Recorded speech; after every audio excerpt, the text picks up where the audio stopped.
ஆரம்பிச்சேன். சரிங்க சரி. அதில் விசேஷம்னா இப்போ மாதிரி பெட்டிஷன்லாம் வாங்கிட்டு ஆஃபீஸுக்கு வந்து நீங்கள் டிஸ்போஸ் பண்ணுறது கிடையாது. சரிங்க சரி. உங்களுக்கு தெரியும், ஒரு ஃபிர்காவில் 10-12 வில்லேஜ் தான் இருக்கும். கரெக்டு தான். ஆமாம் அவ்வளோ நார்மலி நீங்கள் நீங்கள் பேச கவிதா நான் தான் மிஸ்டர் கால் கவிதா சரி, பேசுங்க. கவிதா மேடம்.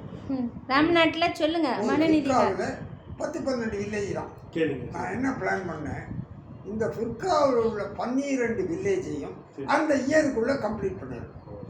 அப்போது ஒவ்வொரு மாதம் 5ஆம் தேதியும் ஃபிக்ஸ் பண்ணேன். சரி. ஒவ்வொரு ஃபிர்காவிலையும் ஒரு வில்லேஜ் இருக்கணும். த்ரூ அவுட் த டிஸ்ட்ரிக்ட் ஒவ்வொரு ஃபிர்காவிலையும் ஒரு வில்லேஜ். அதில் அன்னைக்கு the officers must go and visit the village and receive petition. Receive பெட்டிஷன்ஸ்னால் வாங்கிட்டு ஆஃபீஸுக்கு வரக்கூடாது. அங்கேயே தீர்வு. ஒவ்வொரு பெட்டிஷனரும் எந்திரிச்சு சொல்லணும் அவன் என்னன்னு. ஏன்னு கேட்டால், நான் கலெக்டரில் எக்ஸ்பீரியன்ஸ் தெரியும், நீங்கள் உழுதுகிட்டு இருப்பீங்க, ஆனால் இவர் பேரில் பீமமோ கொடுத்துக்கிட்டு இருப்போம்.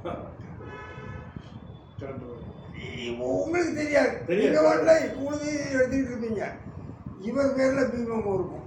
ஒரு 5 வருஷம் கழிச்சு ஒரு தாலுகா ஆஃபீஸில் ஒரு பெட்டிஷன் கொடுப்பார், நான் உழுதுகிட்டு இருக்கேன், இந்த பீமமோ இருக்குது. நீங்கள் you go only by record. பீமமோ இவர் பேரில் பட்டா கொடுத்துருவீங்க. இவர் 6 மாதம் கழிச்சு இதுக்குள்ளே போவார், ஐயோ நான் அலருவான் அவன். இதுதான் நடக்குது.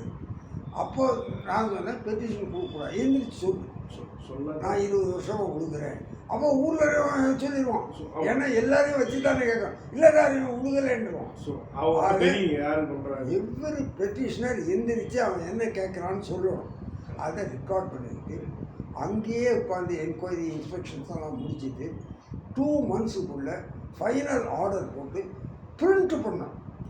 இன்னார் இன்ன மனு கொடுத்தா இதுக்கு மேலே இன்ன ஆர்டர் போட்டோன்னு இதை பிரிண்ட் பண்ணி நாங்கள் இப்போ எம்எல்ஏ எம்எல்சி பிரசிடெண்ட்டுக்கு அனுப்பிச்சோம்.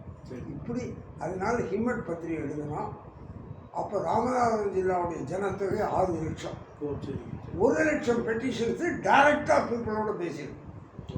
அப்போ எவ்ரி 6th மேன் 6 மனிதரில் ஒரு மனிதனோட நிர்வாகம் நேரடியாக பேசியிருக்கு. மனுவை வாங்கிட்டு வரல. இதே ஹிம்மட் பத்திரிகை இது அபூர்வமான ஒரு திட்டம்னு எழுதணும். இப்போ அப்படி இல்லையே, மண்ணை திட்டம்னா பெட்டிஷன் வாங்கிட்டு போயிடும், ஆஃபீஸில் என்ன நடக்குது யாருக்கும் தெரியாது. சரி சார்,